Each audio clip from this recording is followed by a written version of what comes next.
আমার মোচা আলুর ঝোল একদম রেডি হয়ে গেছে। এটা খেতেও খুব ভালো লাগে, একদম সম্পূর্ণ নিরামিষ তরকারি। এটা ভাত, রুটি, পরোটা সব কিছুর সঙ্গেই খাওয়া যাবে। তো বন্ধুরা, আপনারা একবার এটা ঘরে অবশ্যই বানিয়ে খেয়ে দেখুন।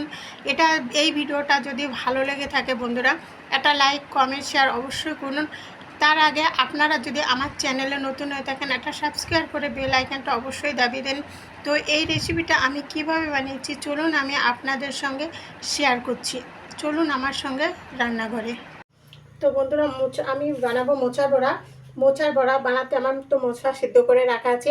এর ভেতরে আমি দিয়ে দিচ্ছি সিদ্ধ করা একটা আলু,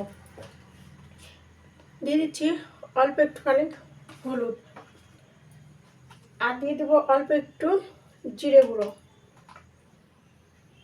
দিয়ে দেবো আমি 1 চামচ আটা, আর দিয়ে দিচ্ছি পরিমাণ মতো লবণ,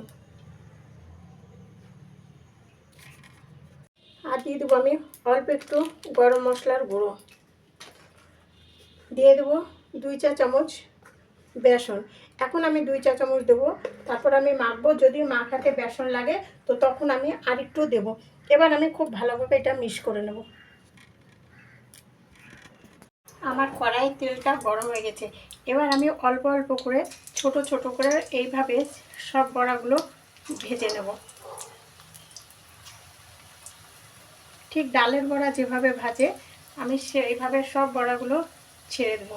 এইভাবে আমি সব বড়াগুলো ভালো করে ভেজে নেব।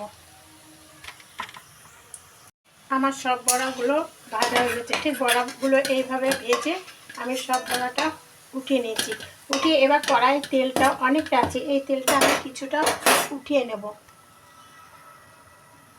কড়াইয়ের তেলটা আমি উঠিয়ে নিয়েছি, সেই তেলে দিয়ে দিচ্ছি আমি একটা শুকনো লঙ্কা, দিয়ে দিচ্ছি আমি কটা গোটা জিরে,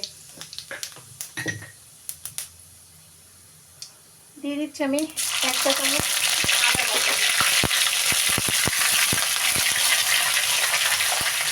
দিয়ে দিচ্ছি আমি ছোটো ছোটো গোল গোল করে কেটে রেখেছি আলুটা আমি দিয়ে দিচ্ছি এর ভেতরে। আলুটা দিয়ে একটু নাড়াচাড়া করে নিয়ে এর ভেতরে দিয়ে দিচ্ছি আমি অল্প একটু হলুদ,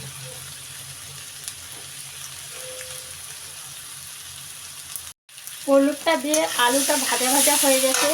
এর ভেতরে আমি দিয়ে দিচ্ছি পরিমাণ মতো লবণ,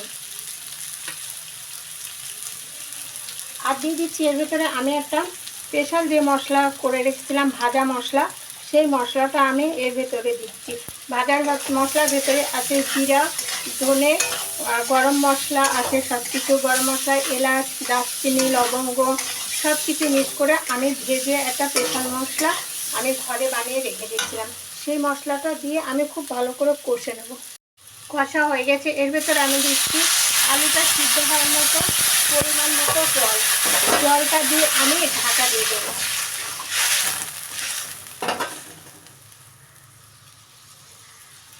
আমার আলুটা হাফ সিদ্ধ হয়ে গেছে। এর ভেতরে আমি দিয়ে দিচ্ছি একটা কুচি করে রাখা টমেটো, আর দিয়ে দিচ্ছি আমি 2-3টে কাঁচা লঙ্কা। এর ভেতরে দিয়ে দিচ্ছি আমি যে বড়াগুলো ভেজে রেখেছিলাম সে বড়াগুলো। এবার দিয়ে আমি একটু ওপর থেকে ঢাকা দিয়ে আমি এটাতে একটু গরম মশলা ঘি দিয়ে নামিয়ে নেব। আমি সামান্য আর একটু জল দিয়ে টমেটোটা দিয়ে সামান্য আর একটু জল দিয়ে আমি এটা ঢাকা দিয়ে দিচ্ছিলাম সবজিটা। এর ভেতরে আমি দিচ্ছি হালকা অল্প একটু চিনি, আর দিয়ে দিচ্ছি একটু ঘি। আমি যখন মশলাটা ভেজে বানিয়েছিলাম ওর ভেতরে আমি শুকনো লঙ্কা, গরম মশলা সব কিছুই দিয়েছিলাম। এর জন্য এতে আর আমি আলাদাভাবে গরম মশলা দেবো না।